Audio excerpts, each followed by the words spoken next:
Ադրբեջանի գործած բոլոր քայլերը միջազգային իրավունքի հակասություն են։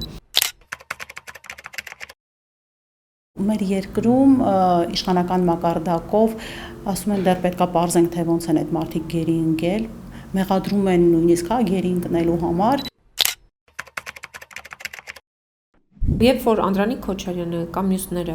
փորձում են դեռ մի հատ էլ պարզել, ինչ հանգամանքներում են գերին ընկել, ինչ իրավիճակ է եղել, որ նրանք հայտնվել են այդտեղ, բա դուք եք իշխանությունը, բա գերագույն գլխավոր հրամանատարով մենակ այդ գլխարկը դնելով ու նկարվելով չէր։ Պահեն Նիկոլ Փաշինյանի թիկունքը ամրացնելով նրա դիտքերը։ Այնուամենայնիվ Նիկոլ Փաշինյանը ամրանալու տեղ ունի, որովհետև իր հեղինակությունը գահավիժում է եւ անգամ իրենց հարցումներով։ Այսօրվա դրությամբ մեր թիրախային հարցը ոչ թե ով բերեց Նիկոլին պետք է լինի,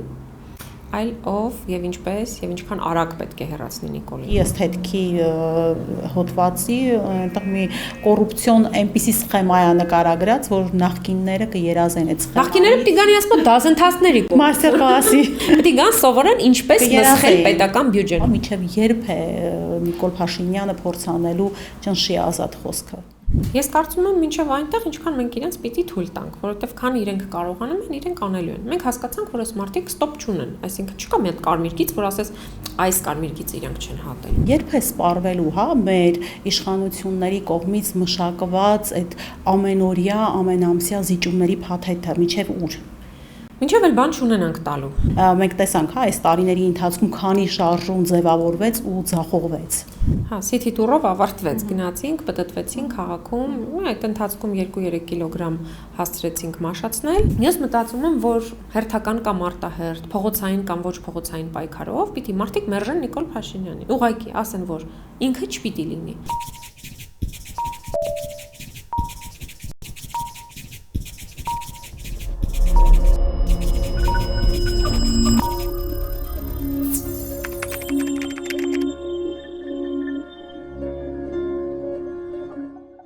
Բարև ձեզ, եթերում մտածենք ոդքասթն է եւ այսօր մտածելու ենք ազգային ժողովի падգամավոր Թագուհի Թովմասյանի հետ։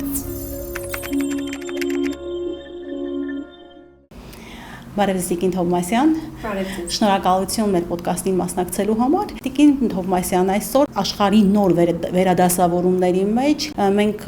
փոխարենը մտածենք, թե այդ վերադասավորումներում որտեղ ենք լինելու, մենք մտածում ենք, թե ով բերեց Նիկոլին։ Չեք կարծում, որ այս շրջանում նման հարցի քննարկումը մի տեսակ adekvat չէ։ Նախ շնորհակալ եմ հրավերի համար։ Ես ուզում եմ ասել, որ միանգամայն համաձայն եմ ձեր տեսակետի հետ, որ այսօրվա դրությամբ մեր թիրախային հարցը ոչ թե ով բերեց Նիկոլին պետք է լինի, այլ ով եւ ինչպես եւ ինչքան արագ պետք է հեռացնի Նիկոլին, որովհետեւ Նիկոլ Փաշինյանի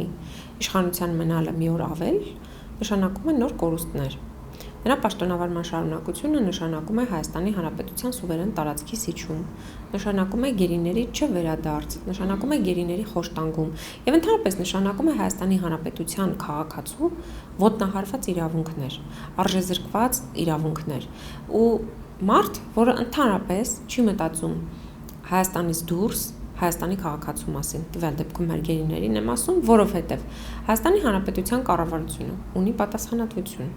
որ պետք է Հայաստանի Հանրապետության յուրաքանչյուր քաղաքացու իրավունքների համար ցանկացած երկրում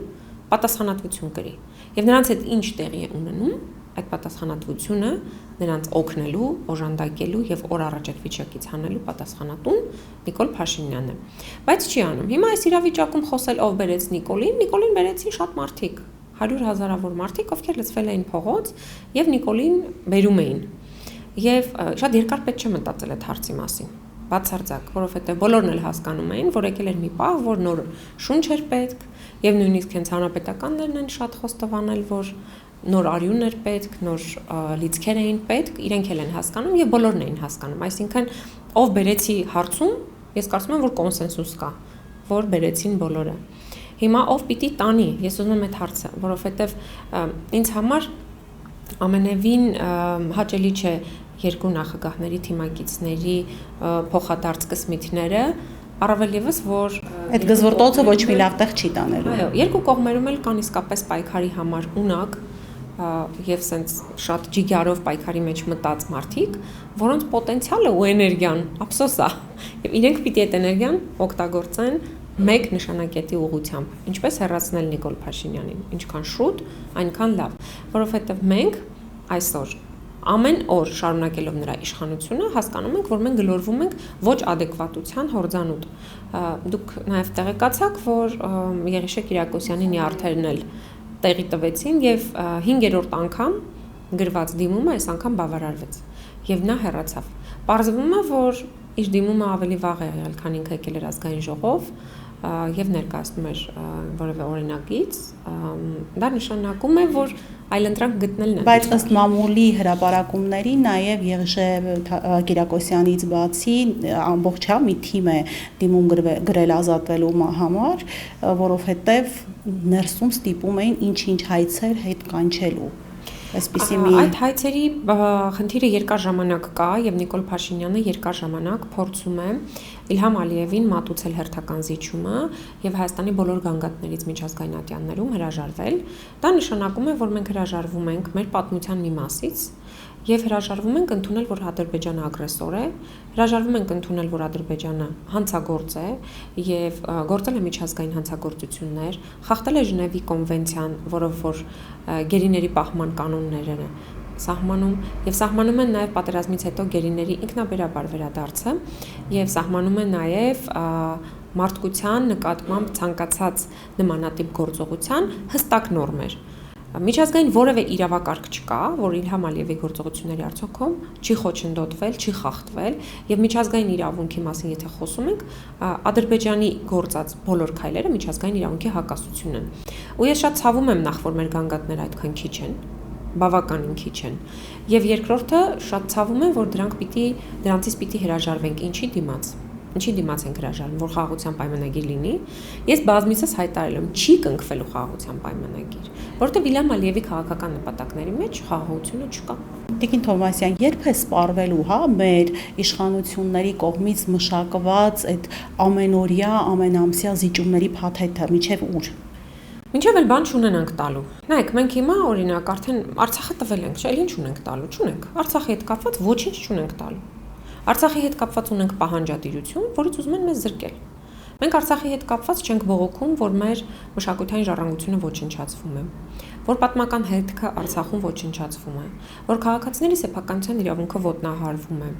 որ ընդհանրապես Արցախում գործող որևէ ինստիտուցիոնալ հիշողություն, որը որ կարող էր արտնացնել, որ այնտեղ երբևէ ապրել են էթնիկ հայեր, հետևողականորեն ոչնչացվում են։ Անկամ գերեզմանները հադրութի քանդեցին եւ այնտեղ գործարան, ասֆալտի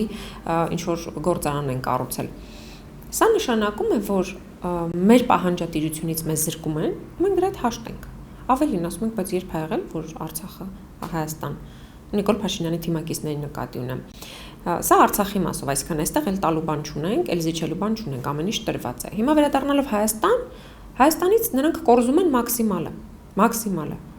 Վերցրեցին Կիրանցի հատվածը, իրենց սյուները դրեցին, ինչքան որ իրենց պետք էր։ Դրանից ավել իրենց սյուն դնել պետք չէր, իրենց պետք էր Տավուշի կարևորագույն հենակետերը վերցնել մեզանից, այդ սահմանագիծը գծել իրենց ցանկությամբ, որպեսզի իրենք կարողանան վերահսկել հայ-վրացական միջպետական ավտոճանապարհը, իսկ դա ռազմավարական նշանակություն ունեցող ավտոճանապարհ է, եւ հիմա իրենք ցանկացած պահի կարող են ինչպես Լաչինի միջանցքը մեր այդ ճանապարհը ցանկացած պահի կարող են փակել էլի ինչ որ հնարքներով բնապահպանական կամ այլ բեմադրություններով։ Մենք այս ռիսկը առանց հաշվի առնելու որպես երկիր հանձնեցինք։ Փաստացիորեն Նիկոլ Փաշինյանը հանձնեց մեզ համար կարևորագույն բարձունքները։ Այստեղ զիջումները 100%-ով իրականացվել են, բայց Տավուշում էլի կան բարձունքներ, որոնք առաջիկայում պետք է ըստ ցուցակի զիջվեն։ Դրա դիմաց ինչ ստացանք։ Ոչինչ։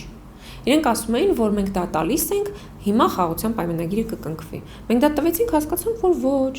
Իլհամ Ալիևը հիմա ասում է սահմանադրություն փոխի։ Վաղը կասի, որ սահմանադրություն չպիտի ունենաս դու։ Դրան զուգահեռ ինքը ասում է, որ Հայաստանը չպիտի զինվի եւ սպառազինության զինաթափման հարցն է դնում։ Ասում է, պիտի դու դատապարտես են մարդկանց, ովքեր որ Արցախի համար երբևէ կռվել են։ Այն բոլոր ազատամարտիկներին, այն բոլոր զինվորականներին, ովքեր իրենց կյանքի գնով պահել են մեր հայրենիքի սահմանները, իրենք պիտի դատապարտվեն։ Նիկոլ Փաշինյանի զիջումների շարքը շարունակելով Վարդենիս, Գեղարքունիք, նկատի ունեմ Գեղարքունիքի հատվածը, Վայոց ձորի հատվածը, Սյունիքի հատվածը օկուպացված է։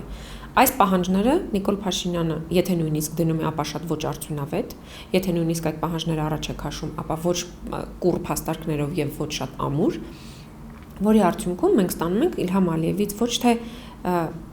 մեր տարածքներից, մեր օկուպացված տարածքներից հետ քաշում, այլ նոր պահանջ, որ դուք ֆաշիստական պետություն եք, եւ ինքը ասում է, որ Նիկոլ Փաշինյանը, եթե չի կարող պատժել ֆաշիստական ուժերին Հայաստանում, ուրեմն դա կանեմ ես։ Այսինքն ինքն ու Նիկոլ Փաշինյանը միևնույն հարթության մեջ են։ Իրենց ազգային նպատակները նույնն են։ Եվ ինքը Նիկոլ Փաշինյանից ակնկալում է, որ Նիկոլ Փաշինյանը կիրականացնի իր հերթական պահանջը։ Եթե չիրականացնի, ինքը սպառնում է միջամտել մեր ներքին գործերին արդեն։ Այսինքն արտաքին հարցերում ապահովել է ամեն ինչ, եւ հիմա ինքը մեր ներքին հարցերն է լուծում,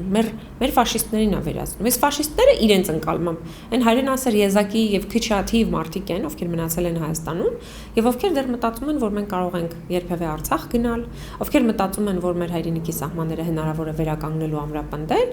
այն մարդիկ, ովքեր չեն ուզում հանձնվել։ Այդ դրանք ֆաշիստներ են։ Նրանք պիտի ըստ Իլհամ Ալիևի դատապարտվեն։ Ու կարծեք թե Նիկոլ Փաշինյանը առանձնապես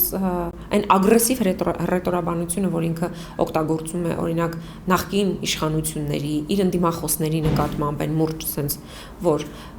հնարավոր բոլոր ձևաչափերում ինքը օգտագործում էր եւ սպառնում տալ բոլորի գլխին,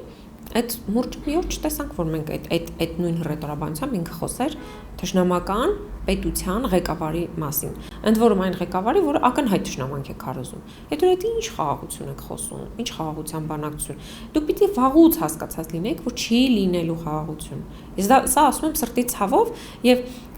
որ ես ասում եմ բոլորին թվում է, որ դուք չեք ուզում խաղաղություն, ընդդիմությունը չի ուզում։ Ուրեմն բոլորի համար եմ ասում, ես այն սերնդի ներկայացուցիչն եմ, որ իմ այս տարիքում եւ ես երկու պատերազմ եմ տեսել, իմ աշկի վրա զգացել եւ այն բնակավայրը, որտեղ ես ապրում եմ, եղել է ուղիղ, շատ ուղիղ, թիրախում։ Այսինքն ես ամենաշատը գիտեմ ինչ է պատերազմը եւ ամենալավ գիտեմ պատերազմի գինը։ Բայց ես հասկանում եմ, որ այս թշնամու հետ մենք չենք կարող խաղաղության գնալ։ Ուղղակի չենք կարող։ Խաղաղության այդ կեղծ թեզերի տակ Նիկոլ Փաշինյանը հասարակությանը այն մարդկանց, ովքեր չեն ընկալում այս լրջագույն process-ները, հրամցնում է, որ մեր կյանքը շատ լավ է լինելու, դուք հնարավորություն եք ունենալու թռնել հռոմ սուրճ խմել, վերադառնալ։ Այս հատվածի մասին խոսենք, ինչ աշխատանքներ պետք է տարվի հանրության այս հատվածի հետ, որ մարդիկ վերջապես սթափվեն։ Հռոմ մենք սուրճ հիմա էլ կարող են գնալ խմել, բայց շատ փոքրաթիվ մարդիկ, ովքեր որ ունեն հնարավորություն մուտքի վիզա ստանալու եւ ովքեր որ դեռ կարողանում են օգտվել օրինակ վիզերի ցածր գներով ծառայություններից։ Բայց դա պետական քարոզչություն սարքելը ուղղակի ծիծաղելի է։ Այն էլ իբրև թե Եվրոպական միություն գնալու համատեքստում։ Դուք բերել եք մի օրինակից, որ հիմա դուք հասկացել եք, որ դա օրինակից չէր։ Իրավական ակտերի մասին, իրավական նորմատիվ ակտերի մասին համապատասխան բոլոր փաստաթղթաշրջանառության դրույթներին հակասում է ձեր բերած փաստաթուղթը, ձեր բերած նախագիծը։ Հիմա, այսինքն հիմա կասեն, որ մենք չէինք բերել, բայց դուք որպես ազգային ժողով ընդունել եք դա որպես նախագիծ, դրել եք շրջանառության մեջ, բերել մի հատ էլ առաջին ընթերցնում քվեարկել եք։ Օրինակ ես դրա համար եմ դեմ քվեարկել։ Նախ, որ մենք Եվրոմիություն չենք գնում, Եվրամիությունը մեզ չեն սպասում։ Երկրորդ, այդ նախագիծը մեզ չի բերելու վիզաների ազատականացում, եւ երրորդ, դա նախագիծ չէ։ Իրավաբանական առումով դա օրինագիծ չէ։ Դա ցանկություն է, մտքերի շարադրանք, իմ գործընկերներն են ասին կենաց, այսինքն բոլոր հնարավոր ձևակերպումները կարելի է տալ, հայտարարություն, ուղերձ, ինչ ուզում եք, բայց ոչ օրենքի նախագիծ, որտեղ օրենքի նախագիծը ունենում է սկիզբ, հիմնավորում, ավարտ, նպատակ եւ համապատասխանություն իրավական նորմատիվ ակտերի մասին օրենքին։ Ուր է այդ համապատասխանությունը։ Հիմա այս անգամ իրենք հետաձգել են երկրորդ ընթերցման բերելը, որտեղ իրենք հասկացան, որ իրավաբանորեն խնդիր ունի այս նախագիծը։ Հիմա գնացել են նորից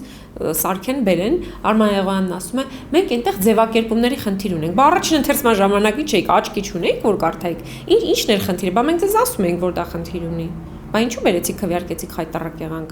Կամ քվեարկելուց հետո, եկեք հիշենք, կամ մի եվրոպական երկրի առաջնորդ, եվրոպական որևէ ինստիտուցիոնալ մարմին, որը ասեց բրավո, Հայաստանը հրաշալի որոշում է կայացրել, մենք ողջունում ենք։ Կես ողջունի չենք արժանացել որպես երկիր։ կես ողջույնի ինստիտուցիոնալ մակարդակում։ Հա, գուցե ինչ որ մի падգամավոր գտել են, այդ падգամավորի միջանցքում ասել են, դուք ոնց եք վերաբերվում Հայաստանի որոշմանը, ըստի դիր շատ լավ է, գալիս եք Եվրոպայև, այս մակարդակով դի Եվրամիություն գնաք, այս մակարդակով դի գնաք Հռոմում սուրճ խմելու։ Չի լինելու Հռոմում սուրճ խմելը ձեր պատկերացրած, որ մենք ունենանք վիզաների ազատականացում, որ մենք չկարողանանք որևէ խնդիր հարուցենք որևէ եվրոպական երկրի համար, այսօր մենք ցանկացած եվրոպական ընտանիքում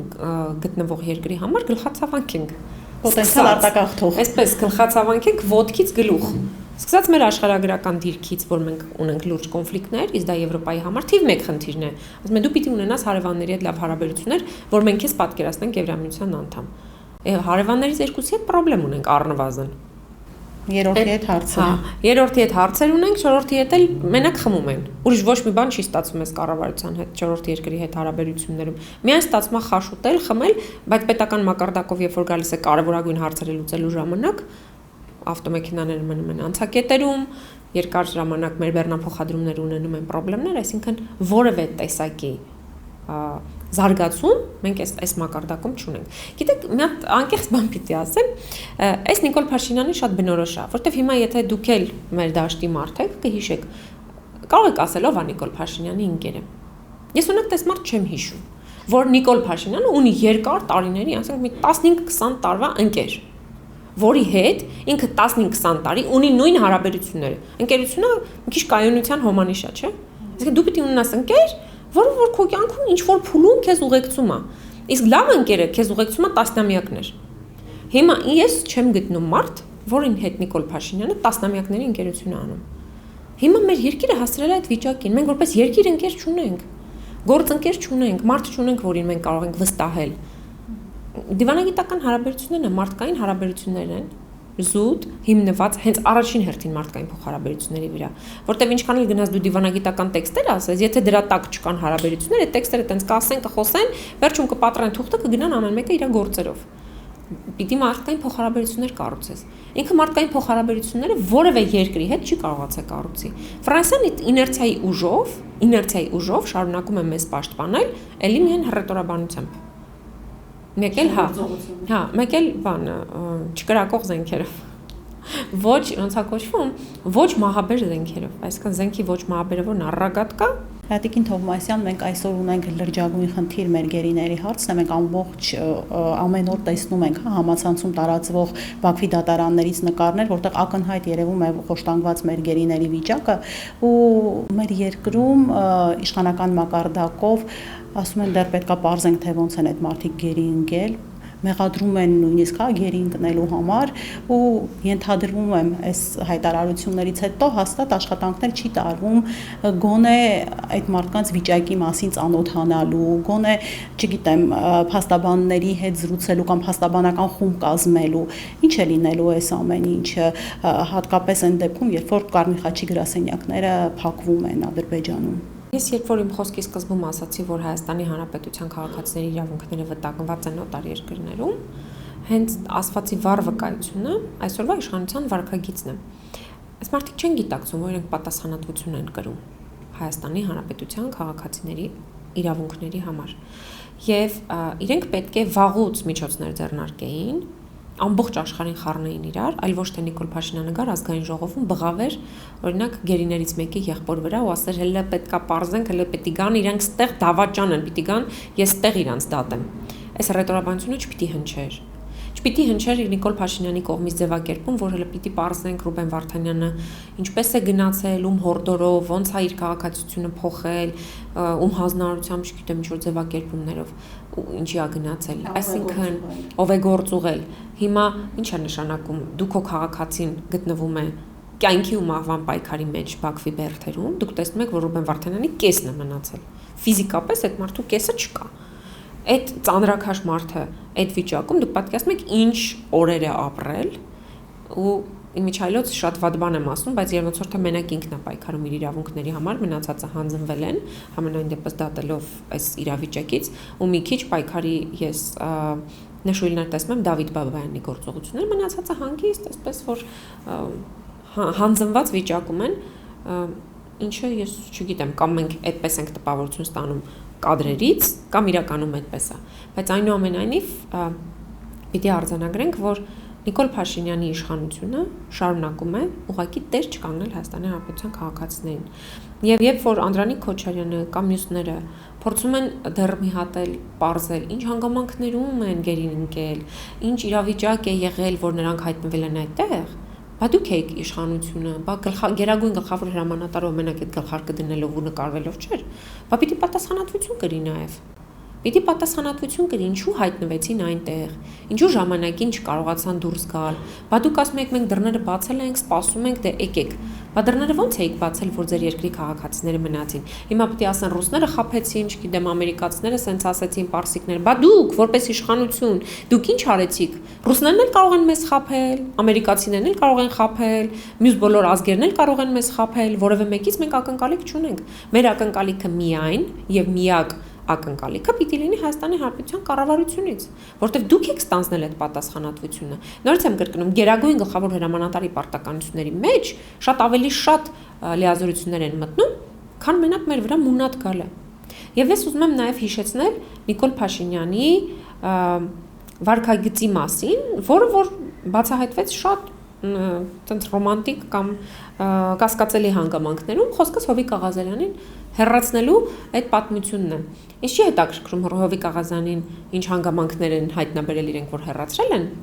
բայց այն պաշտոնական հաղորդագրությունը, որ քաղաքացիական պայմանագիրը տարածեց, որ արտահոսքի համար ենք հեռացրել, պետական անվտանգության նշանակություն ունեցող արտահոսք է արել, հետո պարզում ենք ինչ հոդվածի համար է, այսինքն որ արտահոսքի համար է այդ այսպես ասած հոդվածը առաջադրվել Հովիկ Աղազարյանին եւ նրան հեռացնում են, այնտեղ այդ հոդվածում, որը որ նա պատմել է լրագրողին այդ հանդիպման մասին, ասում է, որ Իլհամ Ալիևը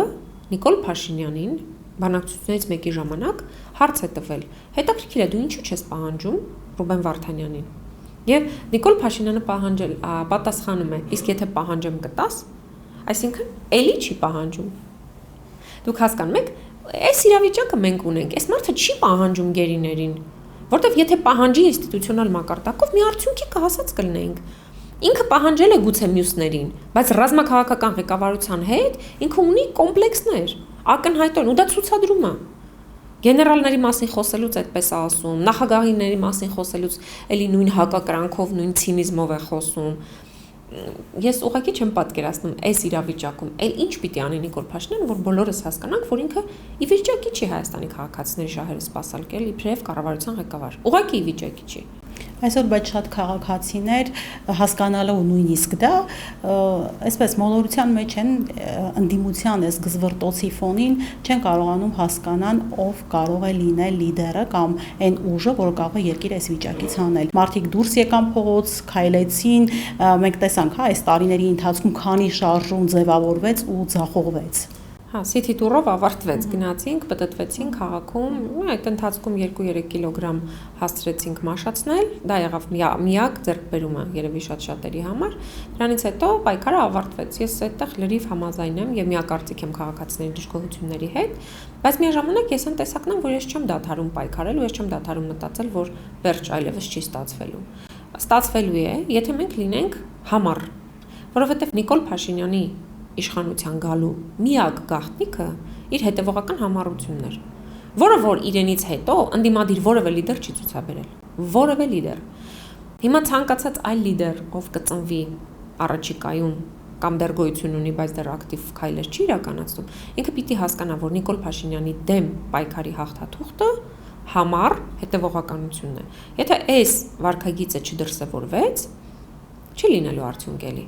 Իսկ քաղաքացիները պիտի ուղղակի կողմնորոշվեն, որ համենայն դեպս որևէ պարագայում, բոլոր իրավիճակներում Նիկոլ Փաշինյանի իշխանությանը չպետք է հնարավորություն տալ շարունակելու իր իշխանությունը, որտեղ իրենք ստի իշխանություն են։ Ինչ խոսել են սուտ, ինչ ասել են, ամեն ինչը ստի մասին է եղել։ Հիմա որ դնենք մենք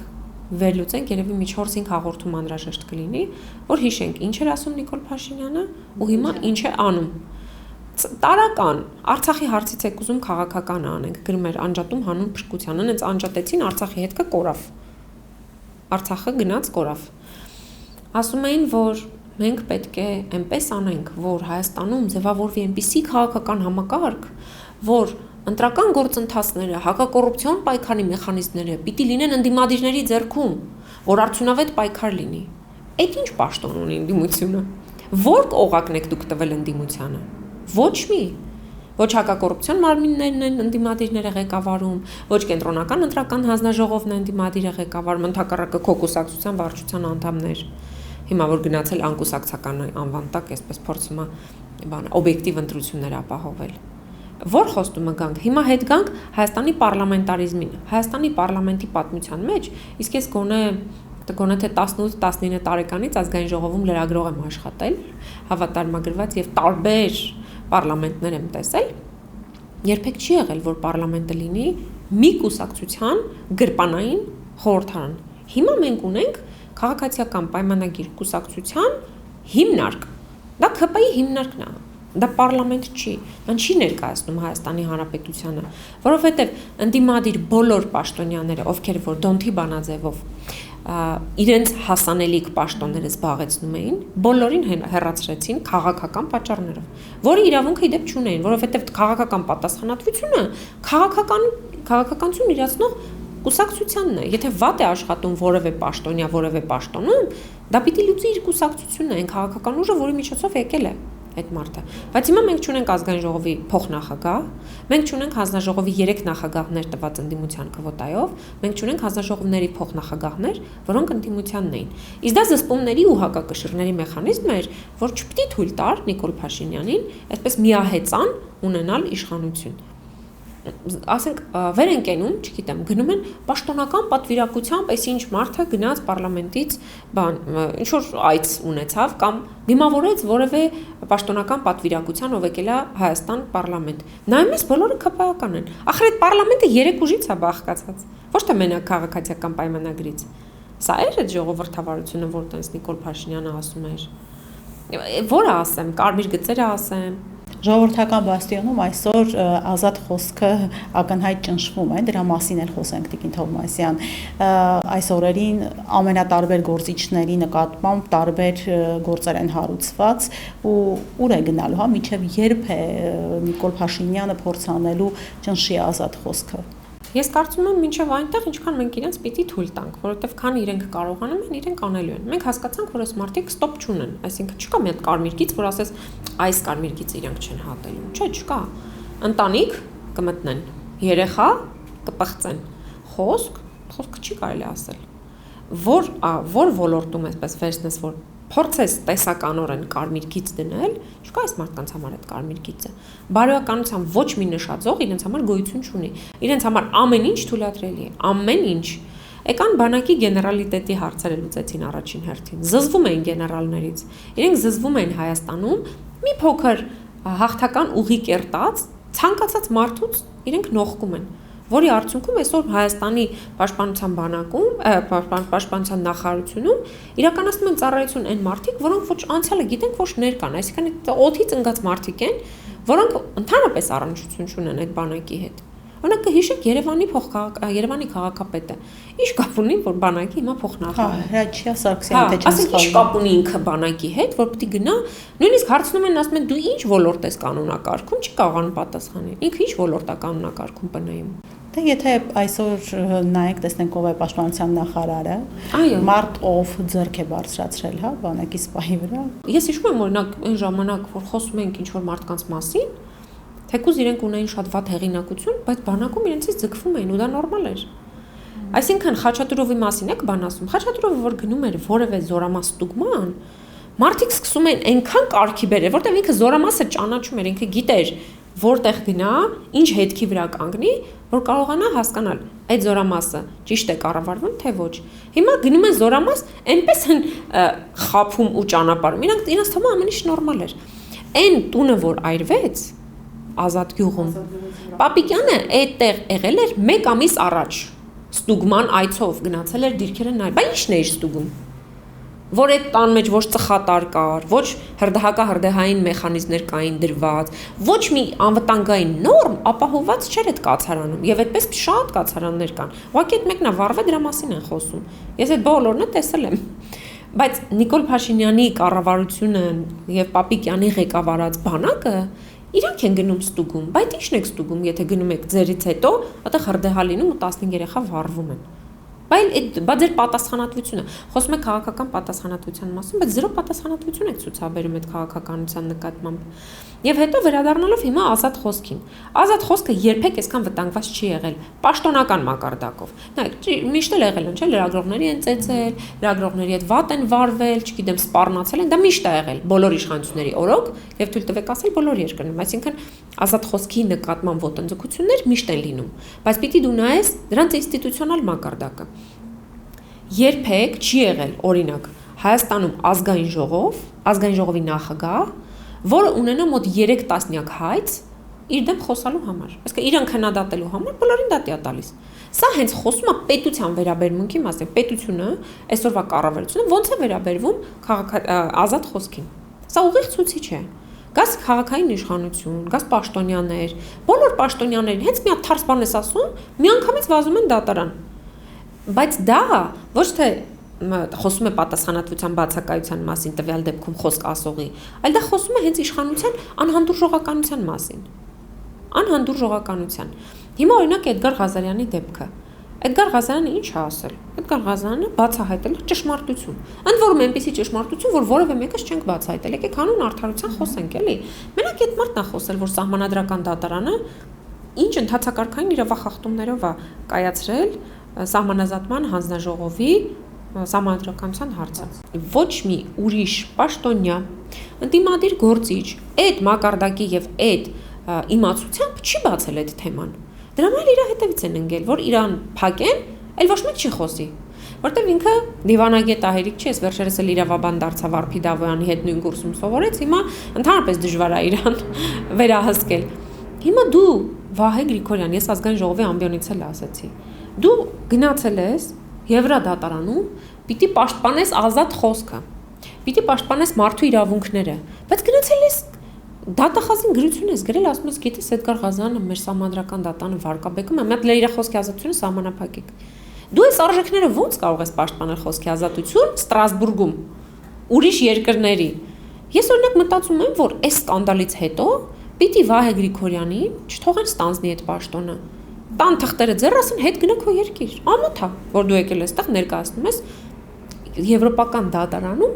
ներկայացուցիչ լինես, մարդ, որը որ խոսքի ազատություն է այդտեղ սահմանափակում։ Իսկ այդ քննիչն ու դատախազը չասեմ այդ Էդգարի գործով, ովքեր որ ուղղակի ամոթել է, որ իրանք պիտի շարունակեն պաշտոնավարել։ Ինչի՞ պիտի իրանք շարունակեն պաշտոնավարել։ Որ իրենք գնացել են դատարան, դիմել են ու ասում են դատախազի մասին, քննիչի մասին, չէ, ոչ թե դատախազ, այլ ընդհանրապես դատախազների, ընդհանրապես Հայաստան գոյություն ունեցող քննիչների, ընդհանրապես դատավորներին, ԴՀԿ աշխատակիցներին եւ նրանց մերձավոր հարազատների մասին Էդգար Ղազարյանը իրավունք չունի խոսելու։ Հիմա այս մարդը ասում է, լավ, ես դիմել եմ, ինձ խնդրում եմ տվեք, որ երկրի պաշտոնյաների մասին եք ասում, այս ցանկը որ երկրին է վերաբերում, չեն ասում։ Այսինքն Բաքվի դատավորների մասին էլ չի կարող Էդգարը խոսել։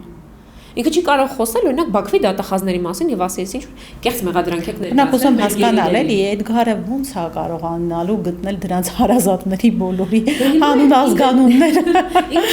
շատ ճիշտ եւ շատ տրամաբանական քայլ է իրականացրել։ Գնացել է պրոբացիոն ծառայություն, որը որ պիտի իրականացնի իր նկատմամբ այդ վերահսկողությունը, քան որ իր նկատմամբ վարչական արդեն վերահսկողություն է սահմանված։ Ինքը գնացել եւ պահանջել է տրամադրել ՄԱԿ-ի անդամ 193 երկրների դատախազների, դատավորների, քննիչների եւ նրանց մերձավոր հարազատների ցուցակը։ Դե ասում տվեք, որ իմանամ ում մասին չի կարելի խոսալ։ Ընդ որում, ասել է մի հատ է տվեք թարմացվող տեղեկություն, որտեղ անդադ քննիչներ ու դատախազները փոխվում են, այսինքն դուք շարունակական տեղեկություն պիտի տաք, որ իմանամ ես ում մասին։ Ամենառավոտ Էդգարը պետք է այդ process-ն է պատկասում mail-եր ստանա։ Գիտեք, աբսուրդն էլ ունի իր ժանրերը նույնիսկ, բայց այս դեպքում այս գործը նույնիսկ աբսուրդի ժանրին չենք կարող մենք դա ասել։ Հիմա լավ, Էդգարը չխոսես դրանց մասին, այդ խավի մասին լավ, ես կխոսեմ, դուք կխոսեք, մյուսը կխոսի, բայց սա չի նշանակում, որ հարթվեց։ Ես կարծում եմ, որ Էդգարի դեպքը այն դեպքն է, որ բոլորս պիտի խոսենք դրա մասին, բոլորս։ Սիրում ենք, չենք սիրում, ընդունում ենք, չենք ընդունում, ինչ ասես խոսում են իր մասին։ Պետրոս Ղազարյանի ստացված հաղորդումները արդեն իրեն շատ ավելի ոնց որ անկալելի են դարձրել եւ դրա համար ես շատ ուրախ եմ, բայց հիմա ասում են, հա լավ թողես չխոսար, լավ թողես չխոսար, լավ, բա որ բոլորը չխոսան։ Բա այսինքն Նիկոլ Փաշինյանի իշխանությունը ինչ ուզի անի, հա?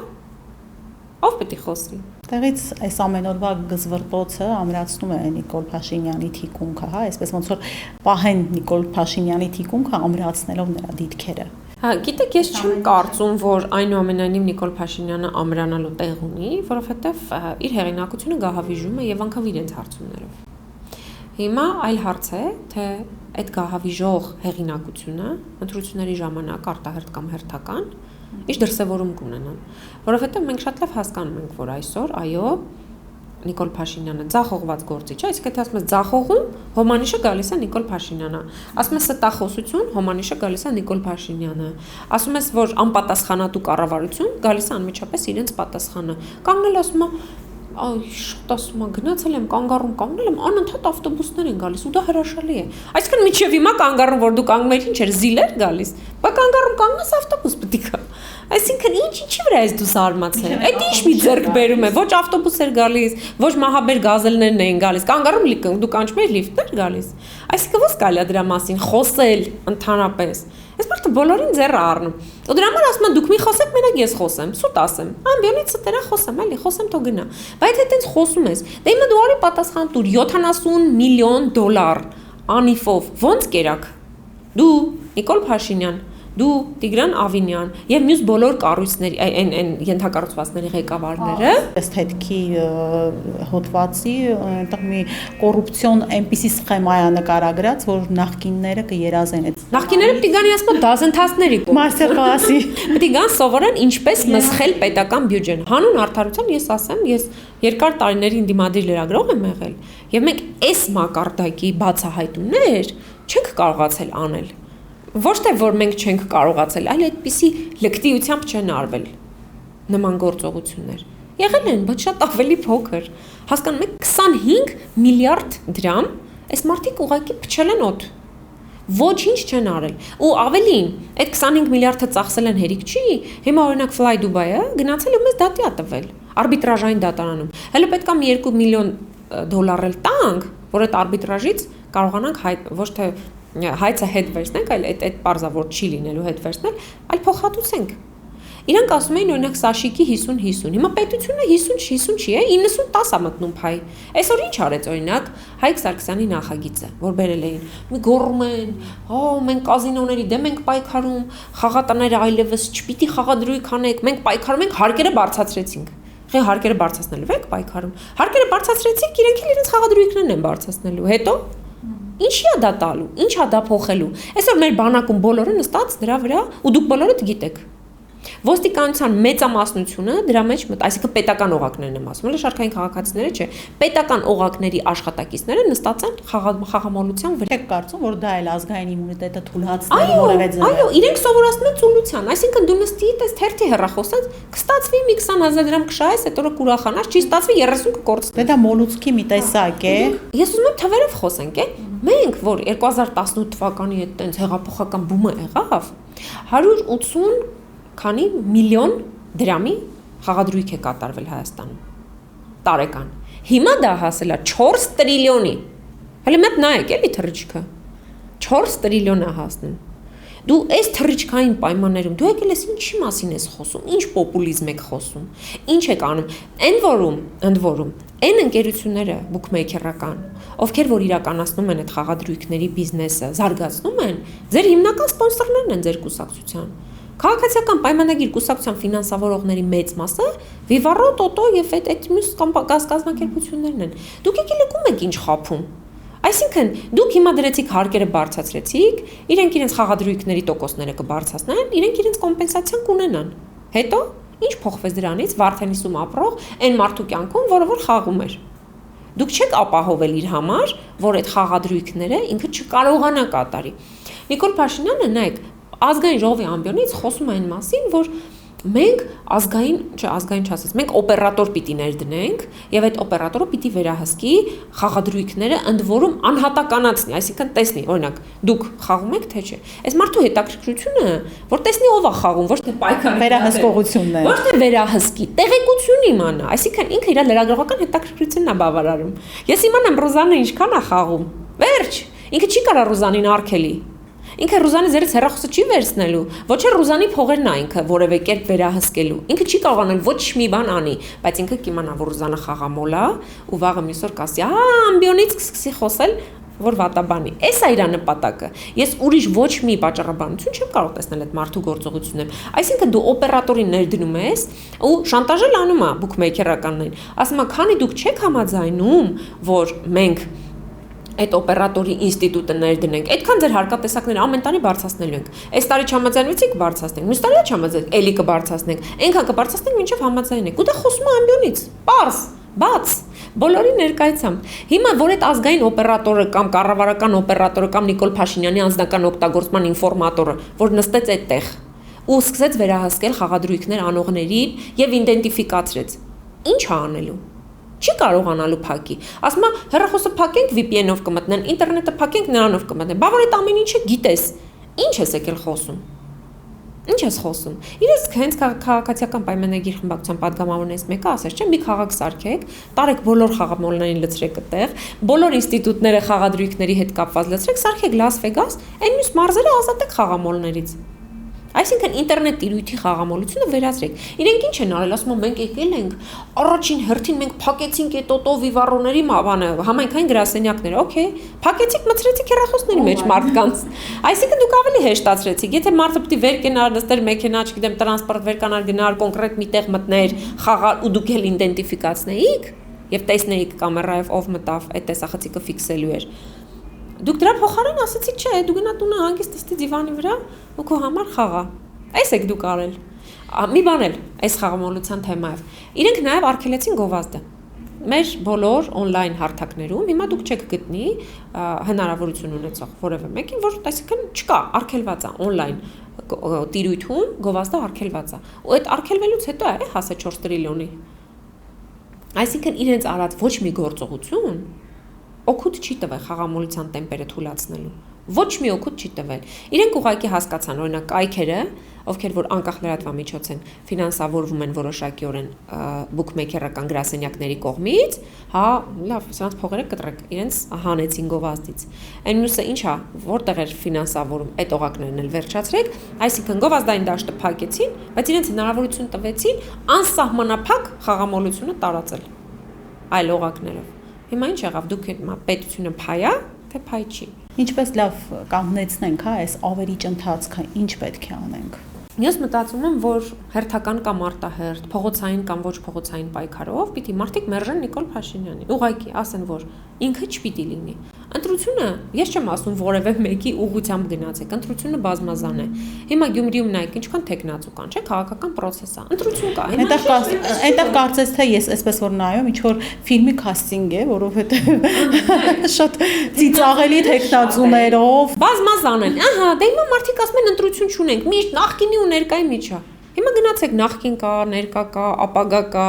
ապագայի ապագա կա։ Դե ընտրեք։ Այսինքն պետք է մարդը հասկանա ինքը ում է ուզում, ինքը ինչ ոչ թե ֆիզիկապես ում է ուզում տեխնացու, այլ ինքը ինչ բնույթի մարդ է պատկերացնում, որպես իր երկրի ղեկավար, որպես իր համայնքի ղեկավար։ Պետք է ինքը իր համար ունենա այդ հարցի պատասխանը։ Հիմա եթե մենք ամերիկյան IRA-ի հարցումներով ունենք հասարակություն, որի 70%-ին ոչինչ չի հետաքրքրում, բացարձակ ոչինչ։ Իրենց հետաքրքրում է իրենց առօրյան։ Առավոտ արթնացան, նորմալ հասնեն իրենց դասին, իրենց գործին, հետո իրիկունը գան, իրենց առօրյան ամփոփեն կամ գնան որևէ ռեստորան, որ եթե հնարավորություն ունեն, այնտեղ ժամանակ անցկացնեն, հնարավորություն չունեն, մնան տանը։ Էսա, այս մարդկանց 70%-ի պահանջմունքը սա է հասարակության։ Այս պայմաններում ինչ պիտի անենք։ Հիմա 30%-ը, այսպես ասած, պիտի քաշի այդ 70%-ի անտարբերության լուծը, որտեվ այդ 30%-ն են որոշելու 70-ի ճակատագիրը։ Հիմա կամ այդ 70%-ը պիտի քնից արտանա, ասի ոչ, ես էլ ձայնի իրավունք ունեմ, ոչ, ես էլ հնարավորություն, ինձ էլ հնարավորություն տվեք խոսելու, արտահայտվելու, իմ ընտրությունը կատարելու, կամ ինքը պիտի մնա այդպես пассив եւ անընդհատ քաղաքական դաշտում մենք ունենանք մի աստիճան անկում, մի աստիճան անկում, որակական, ինտելեկտուալ, որ նայում ես քաղաքական խոսույթը, օրինակ դուք տեսնում եք Նիկոլ Փաշինյանի աշխատակազմի ղեկավարի տեղակալ Տարոն Չախոյանի հետ ասոցացվող կայքերը, ինչ ցածրամակարդակ, ինչ ամոթալի հակակարողություն են անում ընդդիմախոսների նկատմամբ Գյումրիի մասով։ Էս է այս իշխանության մակարդակը։ Ու ավելիս վատն է լինելու, քան այս ժողովուրդը չի կանգնել, ասի, չէ, Նիկոլ Փաշինյանը հեռացի, գնա։ Հիմա դա ասում եմ, կլինի փողոցով, կլինի ընտրությունների ժամանակ քվեաթերթիկը պատրել շպրտելով քաղաքացիական պայմանագրի, բայց պիտի քաղաքացին իր խոսքը ասի։ Եթե չէ բոլորը ասենց գնալու ենք շատ խորը անդունդ, որից հետո ինչ-որ պահի մենք արդեն անդառնալիության կետնը կհատենք։ Շնորհակալություն Տիկին Թովմասյան հետաքրքիր զրույցի համար։ Ես էլ եմ շնորհակալ։